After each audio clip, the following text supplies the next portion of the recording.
કરો આગળ.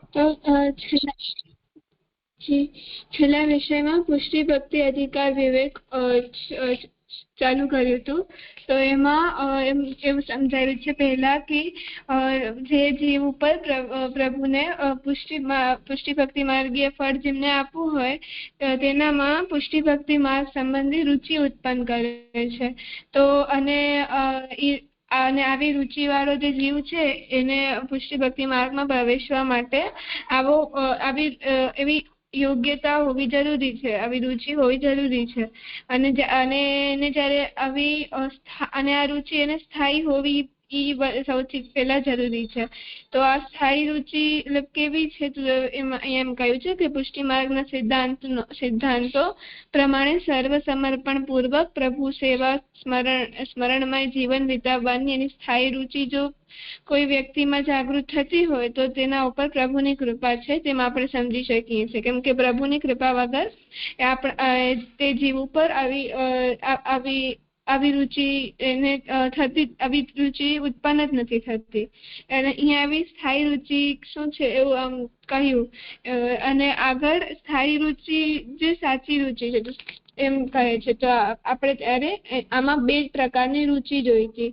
તો એક સ્થાયી રુચિ છે એટલે કે સ્ટેબલ રુચિ જે હંમેશા હોય છે, અને એક બીજી અસ્થાયી રુચિ એટલે આવેશમાં જે આપણને આવી જતી હોય. જેમ પાણી હોય એનો જે ટેમ્પરેચર હોય તે નોર્મલ હોય, રૂમ ટેમ્પરેચર આપણે જે કહેતા હોઈએ, પણ જો આપણે તેને ગરમ કરીએ તો તેનામાં તે ગરમ થઈ જાય એટલે એનામાં ગરમાશનો જે અગ્નિથી જે ગરમ થયો છે તેનો આવેશ આવી જાય છે. તો આ અસ્થાયી રુચિને આપણે આવેશ કીધું. તો અસ્થાયી રુચિને અફેક્ટ કરનારા જે કારણો હતા તે હતા એક પેલો વાતાવરણ, માહોલ. તો આપણે અગર અસ્થાયી રુચિવાળો જીવને આવી રીતે એને ભગવત માહોલ મળશે તો તે એને એવો માહોલ મળશે એના કારણે એને આવી રુચિ ઉત્પન્ન થતી હોય. શાયદ આ માહોલ બીજા માહોલમાં જાય તો આ ભગવત સ્મરણને ભૂલી પણ જાય અને એને સંગ એવો મળે, એને આવો પ્રભુ સંબંધી સંગ થયો, ભગવત સંગ થયો તો તે એનું મન એની રુચિ તે ભગવદીય રુચિ એની એવી હશે. પણ જો એનો બીજો કોઈ સંગ થયો તો એને એવા પ્રકાર અલગ પ્રકારનું થશે. એટલે આવેશ પૂરતું જ થોડાક સમય પૂરતું જ એના અંદર એવો ભાવ આવે છે. એવી રીતે પૂર્વજન્મના સંસ્કાર વગેરે આવા જે કારણો છે તે અસ્થાયી રુચિને અફેક્ટ કરતા હોય છે.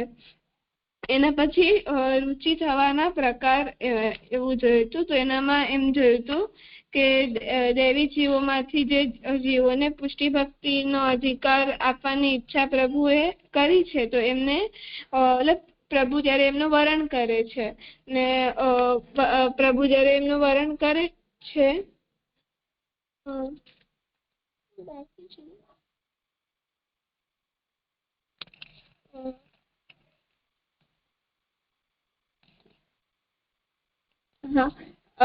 તો એટલે એ લોકો સૌથી પહેલા આજે રુચિનો એમાં જોયું હતું કે આપણે પુષ્ટિ ભક્તિ માર્ગમાં પ્રવેશ મેળવવાનો માપદંડ જ્યારે વ્યક્તિની માર્ગ રુચિને માનવામાં આવ્યો છે.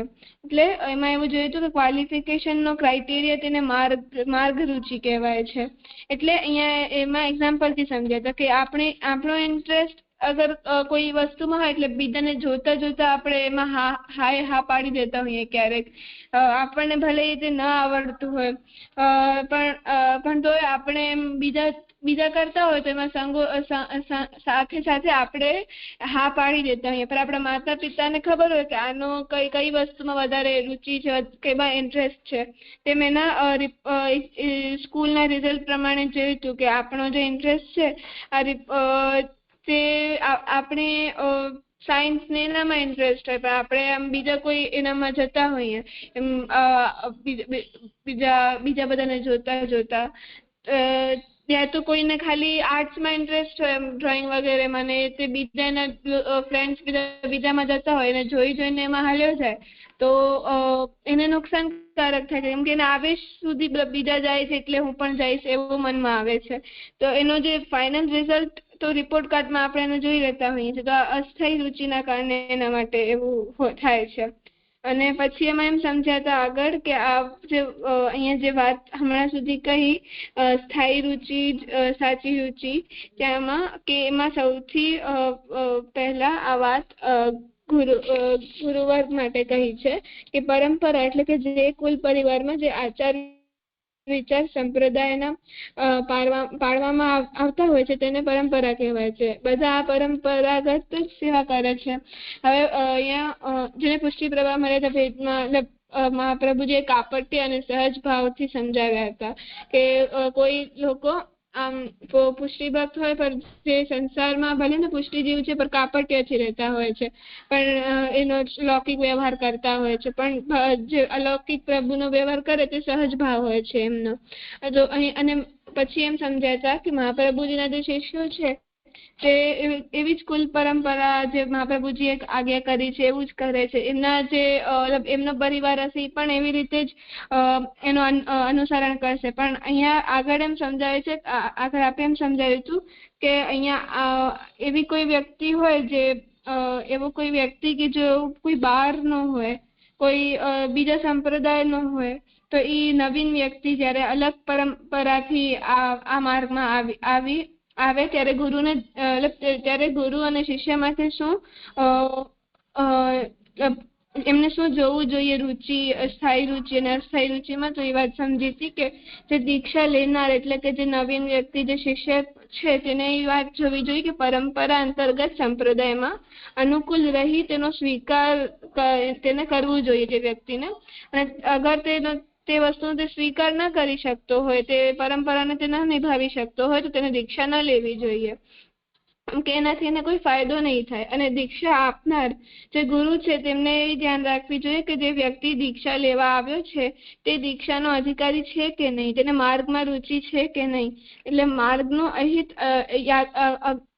અગર જે તે વ્યક્તિ છે તેને માર્ગમાં રુચિ નહીં હોય તો તે એના માટે પણ નુકસાનકારક હશે અને માર્ગ માટે પણ નુકસાનકારક હશે. તો તેનાથી માર્ગનું અહિત થશે અને વ્યક્તિનું પણ અહિત થશે. અગર જો યોગ્યતા રહિત વ્યક્તિને દીક્ષા મળી ગઈ તો એનામાં જે વ્યક્તિ છે એની તો એટલી ભૂલ નહીં ગણે, કેમ કે એ કે મને કઈ ખબર નથી હોય. પછી એમાં બધો આમ એના જે ગુરુ જેમને દીક્ષા આપી હશે એના પર બધી આમ આવી જશે કે તમે એમણે જોયા વગર આપ્યું એવું. તો એવું સમજી હતી.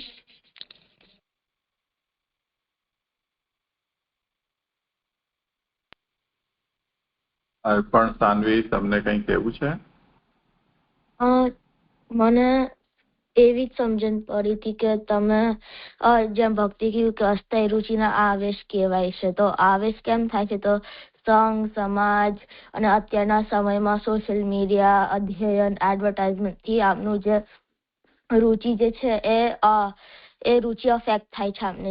અને સંઘ મેનલી, જેમ કે આપણે અને બીજા 4 જણ હોઈએ તો આપને ખબર ના હોય આપને શું કરવું છે, પણ બીજા 4 જણ હા પાડી દીધી હોય તો આપણે પણ હા પાડી દઈએ, અને જો એ 4 જણ ના પાડે તો આપણે પણ ના પાડી દઈએ. તો એવી રીતે એ સંઘ પણ આપનો હોય છે.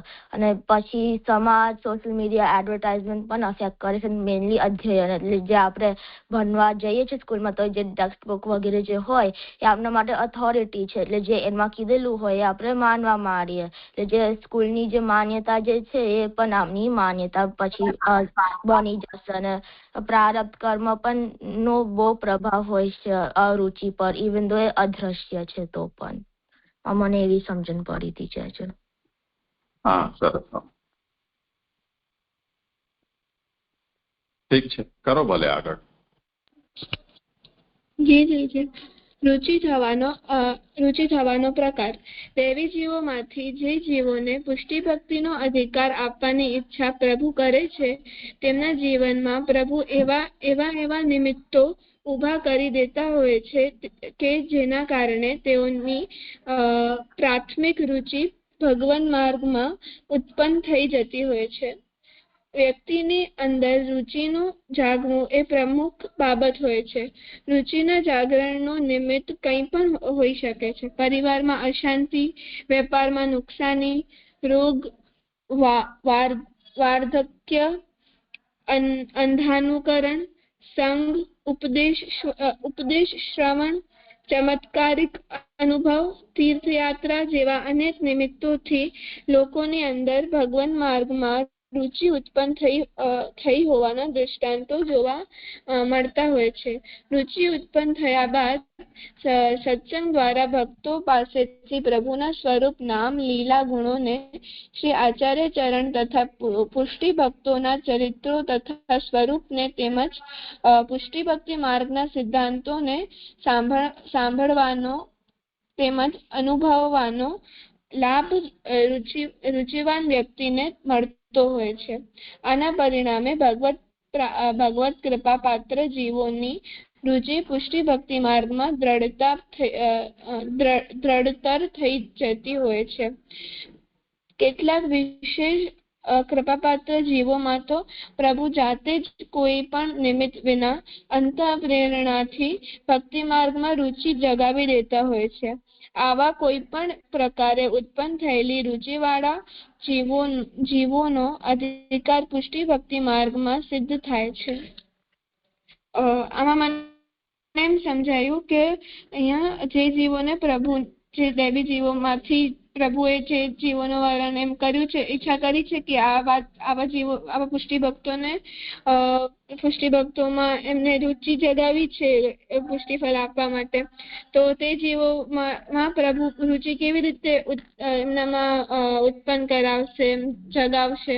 તો એના પ્રાથમિક તો તે પ્રભુ એમનામાં ભગવાન માર્ગમાં એની રુચિ ઉત્પન્ન કરાવશે. તો એ કેવી રીતે? તો એના એમ કહ્યા છે, યા તો એ કઈ પણ રીતે થઈ શકે છે કે એને પરિવારમાં અશાંતિ થતી હોય, એક ગ્રહ ત્યાગ કરવાની ઈચ્છા થતી હોય ને, એટલે વેપારમાં કે એને નુકસાન થાય કે રોગ થાય, એ સંગ, ઉપદેશ શ્રવણ, ચમત્કારી અનુભવ થાય, તીર્થયાત્રા આ વગેરે કોઈ પણ નિમિત્ત દ્વારા પ્રભુ એનામાં આવી રુચિ ઉત્પન્ન કરે છે. એમાં ઘણા બધા એક્ઝામ્પલ ભારતાજી વગેરેમાં દીધા છે. અને જ્યારે એનામાં રુચિ ઉત્પન્ન થાય છે ત્યારે તેને સત્સંગ દ્વારા, પુષ્ટિ ભક્તો દ્વારા અને આચાર્ય ચરણો દ્વારા, અને જેમાં ઠાકોરજી અને જે પ્રભુના ચરિત્ર છે, જે સિદ્ધાંતો છે, એ સાંભળીને એને ઓર એનામાં રુચિ એની વધતી જાય છે એવી રીતે. તો આવી રીતે એની રુચિ આમ થોડી દ્રઢ થાય છે તે જીવની. અને આ જે પ્રભુના વિશેષ કૃપાપાત્ર ભક્ત હોય છે તે જીવોના મનમાં પ્રભુ એવી અંતઃપ્રેરણા કરે છે જેનાથી તેને પ્રભુમાં રુચિ ઉત્પન્ન થઈ જતી હોય છે. દ્રઢતા વાળી રુચિ ઉત્પન્ન થાય, સ્થાયી રુચિ જે કહી હતી આગળ, તે ઉત્પન્ન થાય છે. એવું સમજી.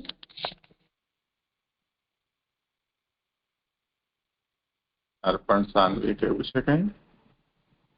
મને આમાં એવી સમજણ પડી કે અહીંયા સમજાવે છે કે જુદા જુદા ફેક્ટર્સ હોય છે જેના વડે કોઈનામાં રુચિ ઉત્પન્ન થાય, અને એટલે એક્સટર્નલ ફેક્ટર્સ પણ હોય છે કે ભગવાન જો ઈચ્છે તો પણ એમાં રુચિ થઈ શકે છે કોઈને નિમિત્ત બનાવ્યા વગર. તો કોઈને પરિવારમાં અશાંતિ હોય કે કશું રોગ આવી ગયો હોય કે કોઈના સંઘથી, આવા બધા જે એક્સટર્નલ ફેક્ટર્સ છે એનાથી, કે જ્યારે તીર્થયાત્રા એવા કશા પણ જે ફેક્ટર્સ હોય એને નિમિત્ત બનાવીને એમના અંદર રુચિ થઈ શકે છે. અને પછી જ્યારે માર્ગમાં આવ્યા પછી, જ્યારે રુચિ ઉત્પન્ન થયા પછી જ્યારે શ્રવણ કીર્તન સ્મરણ કરે ભગવાનના લીલાઓનું, કે ભક્તોના સંઘમાં આવીને કીર્તન કેવું કરે, તો કે જે સિદ્ધાંતો હોય શ્રી મહાપ્રભુજીના, જે અને પુષ્ટિ ભક્તિ માર્ગના જે સિદ્ધાંતો એ સાંભળે, તો એ જે રુચિ છે એ દ્રઢ બની શકે છે, કે સ્થાયી જે રુચિ છે એ સ્થાયી રુચિ આમ થાય છે. તો અને એટલે આવી રીતે આ રુચિ સ્ટેબલ બની શકે છે. અને જો ભગવાનને કોઈને નિમિત્ત બનાવવા પણ ન હોય ને ખાલી ભગવાનની જ ઈચ્છા હોય તો એવી રીતે પણ એમના અંદર એવી રુચિ જાગૃત થઈ શકે છે. એટલે અહીંયા જે રુચિને કેવી રીતે ઉત્પન્ન થાય છે એના જુદા જુદા મેથડ બતાવે છે, એવું મને સમજણ પડી. હા, ઠીક છે.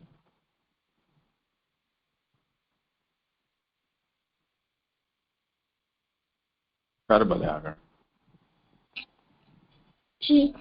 રુચિ જગાવવાનો સાચો અને શુદ્ધ ઉપાય જ્ઞાન, ઈચ્છા અને પ્રયત્ન આ ક્રમ હોય છે કોઈ કાર્યની અંદર આપણા પ્રવૃત્ત અથવા કોઈ કાર્યથી નિવૃત્ત દૂર થવાનો. સર્વપ્રથમ આપણને કોઈ કાર્ય અથવા વસ્તુની બાબતમાં પ્રત્યક્ષ કે પરોક્ષ રીતે જ્ઞાન થતું હોય છે. જ્ઞાન થવા પર તેની બાબતમાં આપણા અંદર રુચિ, અરુચિ, ઉપેક્ષા આમાંથી કોઈ એક ભાવ જાગે છે. અરુચિ અથવા ઉપેક્ષા એટલે કે ન રુચિ કે ન અરુચિ નો ભાવ જાગવા પર તે કાર્ય કે વસ્તુ તરફ આપણી પ્રવૃત્તિ નથી થતી અથવા તો આપણે તેનાથી નિવૃત્ત થઈ જતા હોઈએ છીએ. અને જો કોઈ કાર્ય કે વસ્તુમાં રુચિ થાય છે તો આપણમાં તે કાર્ય કરવાની કે તે વસ્તુને પ્રાપ્ત કરવાની ઈચ્છા જાગૃત થતી હોય છે. તદનંતર તે માટે આપણે પ્રવૃત્ત થતા હોઈએ છીએ.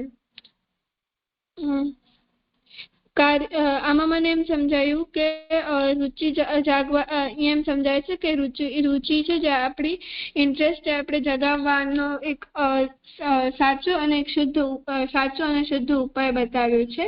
તો એમાં ક્રમ બતાવ્યો છે. પેલા જ્ઞાન થાય છે વસ્તુનું, પછી આપણે એની ઈચ્છા થાય છે અને પછી આપણે પ્રયત્ન કરીએ છીએ તેને શીખવાનો. આ ક્રમ બતાવ્યો છે. તો એમાં એમ સમજાવ્યો છે કે અહીંયા આપણે કોઈ પણ વસ્તુની અંદર પ્રવૃત્ત થવા માટે અથવા તો તેનાથી દૂર થવા માટે, નિવૃત્ત થવા માટે કોઈ પણ કાર્ય કે વસ્તુને પ્રત્યક્ષ, પરોક્ષ અને પ્રત્યક્ષ અને પરોક્ષ રીતે એને જોઈને એને જ્ઞાન મેળવીએ છીએ. પ્રત્યક્ષ એટલે આપણે આમ આંખોથી જોઈને કેમ, અને પરોક્ષ એટલે કે શાસ્ત્ર આપણે જે જોઈ નથી શકતા પણ બીજા બધા મટીરિયલથી જેમ શાસ્ત્ર વગેરે તેનું જ્ઞાન લઈને. તો જ્ઞાન થવા પર તેની બાબતમાં આપણા અંદર રુચિ, અરુચિ અને ઉપેક્ષા આ ત્રણમાંથી કોઈ એક ભાવ જાગે છે. રુચિ એટલે આપણે એમાં ઇન્ટરેસ્ટ જાગે છે. અરુચિ એટલે આપણો એમાં કોઈ એમ ઇન્ટરેસ્ટ નથી જાગતો એ વાત ઉપર.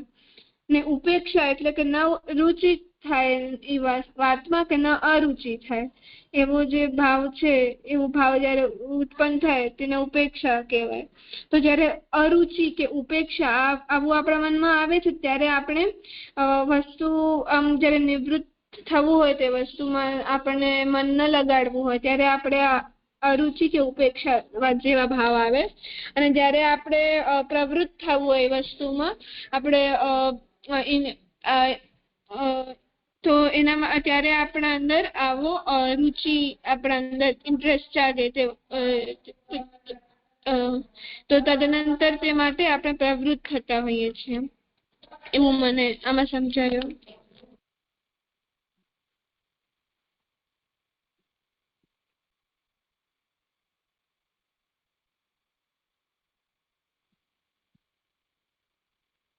સાનવી અર્પણ. મને આમાં કશું એડ નથી કરવું, ભક્તિ એ બધું કરું. હા, ઠીક છે.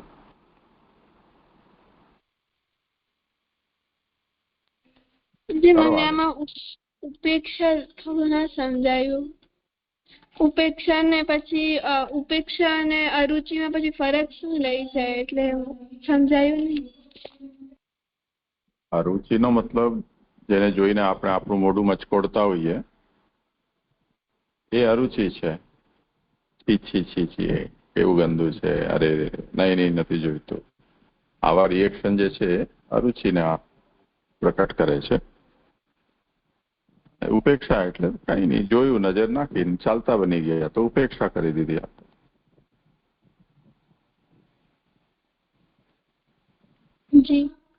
રુચિ અને અરુચિ કરતા આપણો જે રિસ્પોન્સ છે એ ઉપેક્ષાનો સૌથી વધુ હોય છે. ક્વોન્ટિટી વાઇઝ આપણે જો વિચાર કરીએ ને તો, કેમ કે જો આપણે ઉપેક્ષા ન રાખી શકીએ ને તો જીવી જ ન શકીએ. દરેક વસ્તુના માટે રુચિ કે અરુચિ જેવા રિએક્શન પ્રકટ કરવાની જો ફુરસત આપણને હોય તો આપણું માઇન્ડ બહુ વધારે પડતું એક્ટિવ છે એવું કહેવાય. ઘણા લોકોને હોય એવી આદત કે ઉપેક્ષા ન કરી શકે. એ લોકો સતત એમનો મગજ તણાવમાં રહે.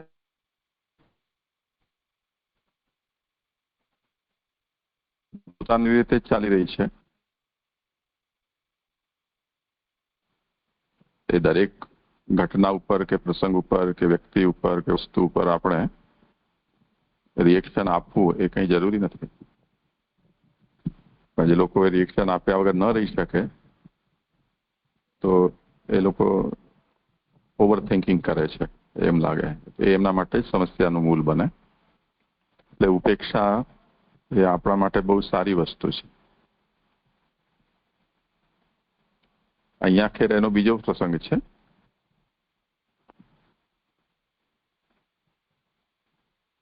ઇગ્નોર કરવું કોઈને, એમ એના માટે આપણે ન્યુટ્રલ રહેવું. તમારે એટમમાં આ વિષય આવતી હશે. આપ દરેક એટમ છે ને એના અંદર પણ આ ત્રણેય વસ્તુ હોય છે: ઇલેક્ટ્રોન, ન્યુટ્રોન અને પ્રોટોન. તો પ્રોટોન છે એ પોઝિટિવ ચાર્જ છે, ઇલેક્ટ્રોન નેગેટિવ ચાર્જ છે, અને ન્યુટ્રોન છે બેમાંથી એક નહીં, ન્યુટ્રલ. દરેક અણુ છે એમાં આ ત્રણ વસ્તુ હોય જ છે. એટલે વસ્તુ માત્રમાં આ ત્રણ ક્વોલિટી છે. એ આપણા અંદર પણ હોય છે. એમ વાઘ, સિંહ વગેરે જે પણ માંસભક્ષી પ્રાણીઓ છે એમને તમે જુઓ કે જ્યારે એ લોકો શિકાર કરીને પેટ ભરીને ખાઈને બેઠા હોય અથવા તો કોઈ એક શિકારને સ્વાદ લેતા હોય તે વખતે ભલે ને હજારો એમના બીજા શિકારો આજુબાજુ હરતા ફરતા હોય, પણ એ લોકો એમની ઉપેક્ષા કરીને પોતાનું કરવામાં જ ધ્યાન આપે. એ ઉપેક્ષા ન કરે અને જેટલા પ્રાણીઓ છે એ બધાના પાછળ પડીને કે આ તો મારો શિકાર છે કરીને પાછળ દોડતા રહે તો નવરો જ ન પડે ને માણસ. સમજાયું હવે? જી જી સમજાયું. કરો આગળ. કાર્યની સફળતા અથવા અસફળતા આપણા પ્રયત્ન ઉપર આધારિત હોય છે. આપણો પ્રયત્ન જો યોગ્ય દિશામાં અને યોગ્ય પ્રકારનો હશે તો કાર્ય સફળ થશે, અન્યથા અસફળ. પ્રયત્નનું યોગ્ય કે અયોગ્ય હોવું પણ પુનઃ કાર્ય કે વસ્તુ વિષયક આપણા જ્ઞાનના ઉપર આધાર રાખે છે. અતએવ સૂક્ષ્મતાથી જો વિચાર કરવામાં આવે તો અંતતો ગત્વા જ્ઞાન જ સફળતા અથવા અસફળતાનું મૂળ સિદ્ધ થાય છે. અહીંયા એમ સમજાયું કે કાર્યની સફળતા કે અસફળતા આપણે કાર્ય આપણું થશે કે થઈ જશે કે નહીં થાય એ આપણે આપણા પ્રયત્ન કરતા હોઈએ, ટ્રાય કરતા હોઈએ છીએ, કોશિશ એના ઉપર આધારિત હોય છે. તો કેવી રીતે? તો અહીંયા એમ સમજાય છે કે આપણો જે પ્રયત્ન જે દિશામાં હશે તે પ્રકારે આપણો કાર્ય સફળ થશે કે અસફળ તે આપણે ખબર પડશે. કે અગર તે યોગ્ય દિશા એટલે વ્યર્થનું નથી થતું, પણ આમ બરાબર રીતે યોગ્ય દિશામાંથી અગર આપણે કરતા હોઈએ છીએ પ્રયત્ન તો આપણો જે કાર્ય છે તે સિદ્ધ થઈ જશે. પણ આપણે અયોગ્ય રીતે એટલે વ્યર્થ પ્રયત્ન કરતા હોઈએ કે બીજી ખોટી દિશામાં કરતા હોઈએ તો આપણો જે પ્રયત્ન ફેલ થઈ જશે. તો વસ્તુ વિષયક આપણા જ્ઞાન અને આ જે પ્રયત્ન છે તે આપણા જ્ઞાન ઉપર આધારિત હોય છે કે આપણું જ્ઞાન તે વસ્તુ ઉપર કેટલું છે, જે કાર્ય માટે આપણે પ્રયત્ન કરીએ છીએ તેના પર આપણા પાસે જ્ઞાન કેટલો છે. આપણે જેવો જ્ઞાન હશે કે જેના એટલે આપણે જે વસ્તુનું સૂક્ષ્મ જ્ઞાન નહીં હોય એમ થોડુંક જ્ઞાન હશે તો પણ એમાં ભેળસેળ આવતી હોય છે. એટલે કે જ્ઞાન જ સફળતા અથવા અસફળતાનું મૂળ સિદ્ધ થાય છે. એટલે ગત્વા જ્ઞાન જ સફળતાનું મૂળ સિદ્ધ થાય છે. એવું સમજાયું. જ્યારથી અહીંયા કહ્યું કે જો આપણે પ્રયત્ન કરીએ તો યોગ્ય દિશામાં પ્રયત્ન કરીએ તો કાર્ય સફળ થાય, તો એવું સમટાઈમ્સ નથી બનતું કે જો આપણે પ્રયત્ન કરીએ છીએ છતાં પણ જે કાર્ય સફળ નથી બનતું? અહીંયા કોઈ ફેક્ચ્યુઅલ એનાલિસિસ નથી થઈ રહી. બાય એન્ડ લાર્જ એવું થતું હોય છે એમ સમજવાનું. મૂળ વાત અહીંયા સમજાવવાની એ છે કે કોઈ પણ વિષય છે એને આપણને કાર્ય કરવું છે તો સૌથી પહેલા એનું જ્ઞાન, પછી એ કરવા માટેની આપણી સાચી ઈચ્છા અને તે પછી એના માટેનો પ્રયત્ન. આ 3 સ્ટેપ્સ હોય છે. એમાં જ્ઞાન સૌથી પહેલું છે ને એ મોસ્ટ ઇમ્પોર્ટન્ટ ફેક્ટર છે. કેમ કે ત્યાં જે ગડબડી થઈ તો પછી છેલ્લે સુધી બધું ગડબડવાળું જ ચાલશે. કેમ કે તમે જ્યારે કોઈ વિષયનું નોલેજ જ નથી તો જે વિષયનું નોલેજ નથી એના માટે તમે પ્રયત્ન કરશો તો એ પ્રયત્ન પણ બધા ખોટા જશે. જૂના જમાનામાં એવું થતું, જે આ બધા યુદ્ધના શસ્ત્રો બનવાના શરૂ થયા તો પહેલે તો તલવાર ને ધનુષ બાણ ને એવું બધું ચાલતું. પછી બંદૂક આવી. બંદૂકમાં એવું થતું કે પેલા નલીની અંદર એનો દારૂગોળો ભરવાનો સળીથી ઠાંસીને, પછી એના ઉપર જે કંઈ પણ એના લોખંડના છર્રા કે હોય તે બધું મૂકવાનું. પછી એને તોપની જેમ જ પાછળથી દિવાસળી ચાંપીને એને કરવું, અથવા તો એનું ટ્રિગર છે એ દબાવવાનું. એ એટલી બધી લાંબી અને એવી પ્રોસેસ હતી કે એટલી વારમાં તો સામેવાળો આવીને આપણી ગરદન ઉડાવી જાય. એટલે એ બધી બંદૂકો છે બહુ દૂરથી કોઈ હોય કે જે આપણે આટલી બધી કર્મકાંડ કરીએ ત્યાં સુધીમાં આપણા ઉપર આવીને આપણે મારી ન જાય ત્યારે એ કામ લાગતી. અને એનું વજન પણ એટલું બધું કે એક માણસ પોતે ઉપાડે, બીજો સાથે બધું બારૂદ ને એ બધું લઈને ચાલે, ગોળીને, ત્રીજો એના અંદર ભરવાનું કામ કરે. તો ટેકનિકલી એ બહુ વાયેબલ નતો. પછીથી એને થોડી સરળ બનાવવામાં આવી. તો એક ગોલી ભરીને તમે ડીશુમ કરો. હવે જ્યારે એકદમ યુદ્ધ જોશ ઉપર હોય અને અનેક સામે લડનારા યોદ્ધાઓ હોય તો આવી એક બંદૂકની ગોળી છૂટે ક્યાં પાર પડે? એમાં કેટલું નિશાન સાચું લાગે પણ માણસને એકદમ ઇનેક્ટિવ કરી શકે કે ન કરી શકે. તો એ બધી પોસિબિલિટી તો એમાં રહેવાની જ. એટલે પછી એનાથી ઓર ફર્ધર એડવાન્સમેન્ટ થયું. એટલે પહેલાથી એ મેન્યુઅલ હતી, એક વસ્તુ આપણે જાતે કરવાની. પછી સેમી ઓટોમેટિક આવી. એટલે 1 કે 2 કે 3 કે 4 ગોલી છૂટે એમ. તો એનું મેગેઝિન હોય એની અંદર. પછી મેગેઝિન વધારીને અને એમાં દરેક વખતે એક ટ્રિગર તો દબાવવું જ પડે. પછી જોવાનું કે ભાઈ ચલો નિશાન ઉપર લાગી કે ન લાગી, તો ફરી પાછું કારતૂસ કાઢો અને પછી બીજી લોડ કરો ગોલી એમાં, પછી ફરી પાછું ફાયર કરો.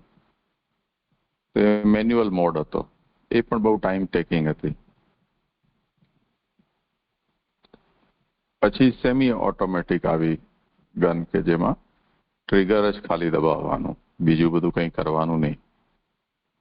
પણ એવરી ટાઈમ ટ્રિગર તમને દબાવવું પડે. પણ તો પણ એવું લાગ્યું કે આ પણ સફિશિયન્ટ નથી. એટલે પછી ફૂલ્લી ઓટોમેટિક આ AK-47 ને બધા અત્યારે બહુ પોપ્યુલર છે એ પ્રકારની ગન આવી. તો એમાં એ ફાયદો થઈ ગયો કે તમે ચાહો તો સેમી ઓટોમેટિક મોડમાં રાખો, એક ટ્રિગર દબાવો અને ગોલી છોડો, કાં પછી એક જ વાર દબાવો અને ધડ એમ છૂટી જાય. તો 1 સેકન્ડમાં 10 બુલેટ રાઉન્ડ એ ફાયર કરી શકે. એટલે 1 મિનિટમાં 600 બુલેટ એ છોડી શકે.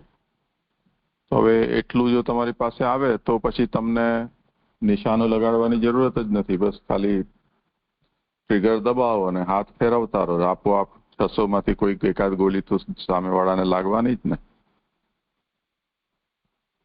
હવે એના માટે વેસ્ટ કેટલું ગયો તમારા એફર્ટ ને જે પણ તમારે એમ્યુનેશન છે.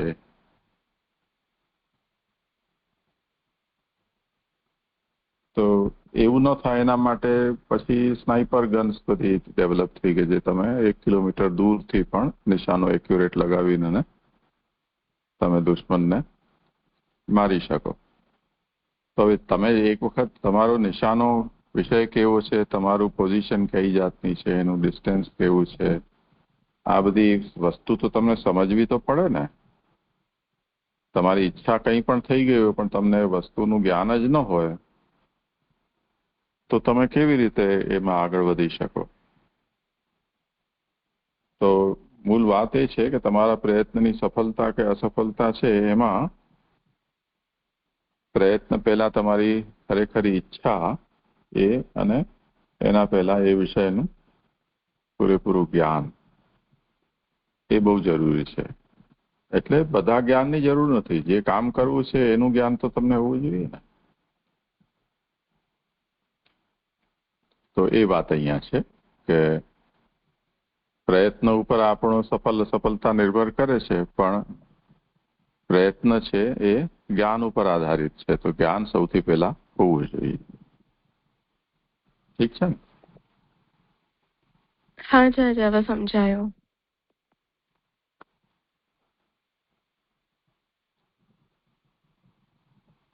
હા, કરો આગળ. આપણો વિચાર્ય વિષય છે રુચિ. આપણો વિચાર્ય વિષય છે રુચિ. પૂર્વે આપણે જોયું કે રુચિની ઉત્પત્તિ જ્ઞાનથી થતી હોય છે. આપણું જ્ઞાન જો વાસ્તવિક યથાર્થ એટલે કે જે જેવું હોય તેનું તે જ પ્રકારનું જ્ઞાન હશે તો તેની બાબતમાં આપણી રુચિ, અરુચિ અથવા ઉપેક્ષા પણ યથાર્થ જ હશે. પરિણામે આપણી પ્રવૃત્તિ અથવા અપ્રવૃત્તિ કે નિવૃત્તિ પણ યથાર્થ જ હશે. આપણી પ્રવૃત્તિ જો યથાર્થ હશે તો ફળ અવશ્ય પ્રાપ્ત થશે, અને જો આપણી પ્રવૃત્તિ અયથાર્થ હશે તો તેના 2 પરિણામ આવી શકે છે. એક, અયથાર્થ પ્રવૃત્તિના પરિણામે ફળની પ્રાપ્તિથી સર્વથા વંચિત દૂર રહેવું પડે, અથવા બીજો કે જો ફળ મળે તો કદાચ તે આપણને અભિલાષિત જ ન હોય. આ બંને સ્થિતિઓમાં આપણો શ્રમ, સામર્થ્ય અને સમય ફોગટ જ જાય છે. અલ્પજીવી, અલ્પસમર્થ મનુષ્ય માટે આ સ્થિતિ અત્યંત ભયાનક સાબિત થઈ શકે છે, ખાસ કરીને આવી ગતિ જો તેની ધર્મની બાબતમાં થતી હોય તો. અહીંયા એમ પેલા સમજાયું કે રુચિ જગાવવાનો શુદ્ધ સાચો ઉપાય શું છે. તો અહીંયા એમ કહ્યું કે જ્ઞાન છે એ સૌથી પહેલા જ્ઞાન અગર આપણને જ્ઞાન જ સફળતા કે અસફળતાનો મૂળ છે, જેનાથી આપણને સફળતા કે અસફળતા મળી શકે. તો એમાં પછી આગળ એમ સમજાય છે કે આપણે રુચિ ઉપર વિચાર કરીએ છીએ તો જે પણ આપણી રુચિ છે તેની રુચિની ઉત્પત્તિ આપણને જ્ઞાનથી થાય છે. તો આપણું જ્ઞાન જો વાસ્તવિક યથાર્થ એટલે કે જે જેવું છે તેવું જ તેવા જ પ્રકારનું અગર તેવું હોય છે તો આપણની જે રુચિ હોય છે તે પણ એ જ પ્રકારની હશે, જેવી મતલબ તે વિષય ઉપર આપણી રુચિ પણ તેવી જ હશે. અને મતલબ અહીંયા યથાર્થ રુચિ હશે. પણ જો આપણી રુચિ યથાર્થ નહીં મતલબ અયથાર્થ, અહીંયા કઈ અયથાર્થ અગર રુચિ હશે તો તેના આપણને બે પરિણામ મળશે. એક તો તે પ્રવૃત્તિ મતલબ તે આપણને જે મેળવવું છે તે પ્રવૃત્તિના પરિણામથી આપણે ખૂબ દૂર થઈ જશું. અને બીજું એવું થશે કે આપણને જેવો ફળની ઈચ્છા હતી એવી જે પ્રવૃત્તિની ઈચ્છા હતી એ આપણને નહીં મળે અને આપણો એમ જ વ્યર્થ જ સમય બરબાદ થશે, એવું સમજાયું.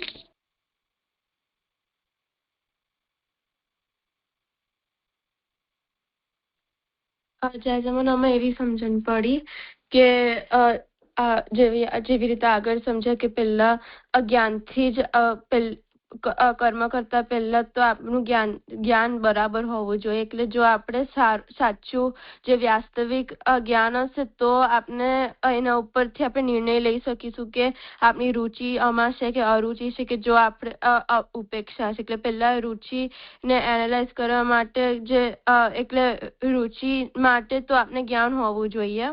અને જો બરાબર જ્ઞાન હશે તો પછી આપને જેવી જો આપને એનામાં જ્ઞાન લીધા પછી જ્ઞાન મેળવ્યા પછી જો એ વસ્તુ તરફ આપણે રુચિ હશે તો આપણે જાણવું કે એમાં આપણે પ્રવૃત્ત થઈ શકીએ. અને જો અરુચિ કે ઉપેક્ષા હશે તો આપણે ખબર પડશે કે એમાં આપણે અપ્રવૃત્ત જ રહીશું.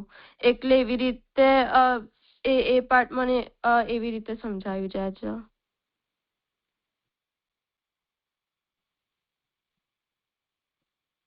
તમને એક વાર્તા ભણવામાં આવતી હશે કે નહીં મને ખ્યાલ નથી. અમારા વખતે આવતી હતી ઊંટ વૈદ્યની કે નીમ હકીમની વાર્તા. તો એક વખત કોઈ માણસનો ઊંટ ખેતરમાં ઘૂસી ગયો અને એને નાનું સાઈઝનું જે તરબૂચ છે એ આખું ને આખું ખાવાનો પ્રયત્ન કર્યો. તો તરબૂચ દાંતથી તૂટ્યું નહીં અને ગળામાં ફસાઈ ગયું. તો બિચારાને તકલીફ થઈ ગઈ, બેહોશ જેવો થઈને એને પડી ગયો ઊંટ. એવામાં કોઈ વ્યક્તિ ત્યાં આવતો દેખાયો, એને મદદ કરવા માટે એણે એક લાકડીનો લીધી મોટી દંડો અને જે જગ્યાએ ગળામાં તરબૂચ ફસાયેલું હતું ત્યાં બહારથી જોરથી દંડો માર્યો એટલે તરબૂચ અંદર તૂટી ગયો અને પેટમાં ઉતરી ગયો. ઊંટ સાજો થઈ ગયો. એ દ્રશ્ય છે કોઈ વ્યક્તિએ જોયું. એને એમ થયું કે ઓહો, આ ગળાની બીમારીનો આટલો સરળ ઉપાય બસ ખાલી દંડો જ મારવાનો છે, એ તો મને આવડી ગયો. એટલે પોતે ગામમાં ગયો. ત્યાં એને ખબર પડી કે કોઈ માજી છે મોટી ઉંમરના, એમના ગળામાં તકલીફ છે. હું મને ઈલાજ આવડે છે, 100% ગેરંટી. ત્યાં જોયું ગળામાં સૂજન હતી તો એને એક દંડો લીધો અને માજીને ઉડાવીને લગાવી દંડો. જો બિચારા માજી ભગવાનને ત્યાં પહોંચી ગયા. એટલે ગુજરાતીમાં એના માટેની કહેવત ઊંટ વૈદ પડી છે. હિન્દીમાં એવી કહેવત છે એને નીમ હકીમ કહેવાય છે. તો કહેવાનો મતલબ એ છે કે જ્ઞાન યદિ આપણને પૂર્ણ રૂપથી નથી તો કાર્યની સફળતા સંદિગ્ધ રહે છે. એમાં કંઈક ને કંઈક ઓછા થઈ શકે છે. તો એના માટે આ વાત છે કે રુચિ પણ તમારી છે, એ રુચિ યોગ્ય છે કે નહીં એ પણ એના ઉપર નિર્ભર કરે છે કે તમે વાતને સમજ્યા છો કે નહીં. તો જો યોગ્ય સમજ હોય આપણી અને પછી જો રુચિ થાય, તો જેમ લોકો દેખાદેખી કરતા હોય તો દેખાદેખીમાં વિષય આપણને ગમે છે નથી ગમતો એવું ન વિચારીએ. ઉપયોગી છે કે નહીં એનો પણ આપણે વિચાર ન કરીએ. પણ કોઈકે ખરીદ્યું છે કે કોઈક આવું કરે છે કે કોઈક આવું પહેરે છે તો આપણે એવું કરતા થઈ જઈએ તો એ દેખાદેખીમાં આપણી હસી ઉડી જાય એવું બને. તો એ વાત અહીંયા ખાસ વિચારવામાં આવી રહી છે કે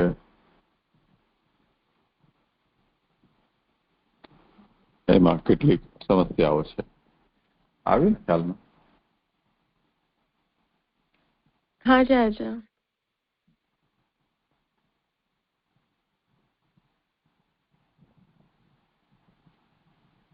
કરી લે આગળ એક પેરેગ્રાફ પર. જી વર્તમાન સમયમાં ભક્તિ ધર્મ અને ધંધા વચ્ચેની ભેદરેખા સમાપ્ત થતી દેખાઈ રહી છે. ધંધો તો લોકો ધર્મ મુજબ નથી કરી રહ્યા, પરંતુ ધર્મનું ધંધાકરણ અવશ્ય થઈ રહ્યું છે. ધર્માચરણ, ધર્માધ્યયન, ધર્મોપદેશ કે પછી ધર્મની સાથે જોડાયેલ કોઈ પણ ક્ષેત્રમાં એ બધી તરકીબોનો પ્રયોગ થતો જોઈ શકાય છે કે જે એક કુશળ વેપારી પોતાના વેપારની અંદર કરતો હોય છે. અહીં આપણું પ્રમુખ લક્ષ્ય ધર્મોપદેશ, ધર્મ પ્રચાર છે. આ વિષયને આપણે અતિ ગંભીરતાથી વિચારવું જોઈએ કે જેથી આને કારણે થનારા વિનાશક પરિણામોથી બચી શકાય. એમ સમજાવે છે કે હમણાંના આધુનિક વર્તમાન સમયમાં, પ્રેઝન્ટ ટાઈમમાં હમણાં ધંધામાં અને ભક્તિ ધર્મમાં અને ધંધામાં કોઈ આમ ભેદ નથી દેખાવામાં આવતો. એટલે કે જે ભક્તિ ધર્મ છે એને ધંધો બનાવી દેવામાં આવ્યું છે. એટલે અહીંયા કોઈ ધર્મ કોઈ નથી પાડતો, ધર્મ કોઈ નથી કરતું. બધા જેમ એક વેપારી કુશળતાથી પોતાનો વેપાર કરતો હોય એવી જ રીતે આવા ભક્તિ ધર્મને ધંધો બનાવી નાખ્યું છે. તો આપણે અહીંયા આપણે જે ધર્મોપદેશ અને ધર્મ પ્રચારને લક્ષ્યમાં રાખવું જોઈએ અને તેના પર તેને ગંભીરતાથી વિચારવું જોઈએ, એટલે એને સારી રીતે સમજવું જોઈએ. અને એમ સમજાયું.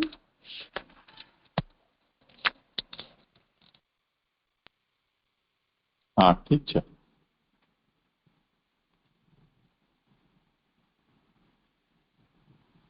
એટલે આ જે વાત, આ પેરેગ્રાફ જે છે એ પર્પઝથી આપવામાં આવ્યો છે કે આ દિવસોમાં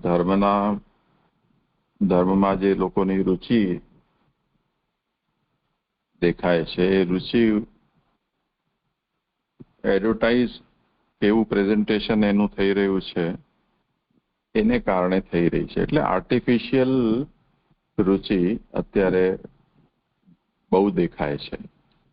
અને એનું કારણ એ છે કે ધર્મના મૂળભૂત સિદ્ધાંતોને સમજીને એમાં રુચિ થતી હોય એવું ઓછું જોવા મળે છે. પણ જે રીતે એનું પ્રેઝન્ટ કરવામાં આવે છે કે એનું પ્રોપેગેન્ડા જે રીતે કરવામાં આવે છે એના કારણે લોકોની ભીડ એ તરફ વધારે દોડતી દેખાય છે. તો એના માટે આ અત્યારે ઇન્ટ્રોડક્શન છે. પણ આજે આપણી પાસે વધારે સમય નથી, કાલે પછી લઈશું થોડો. ઠીક છે, અહીંયા આજે બરાબર.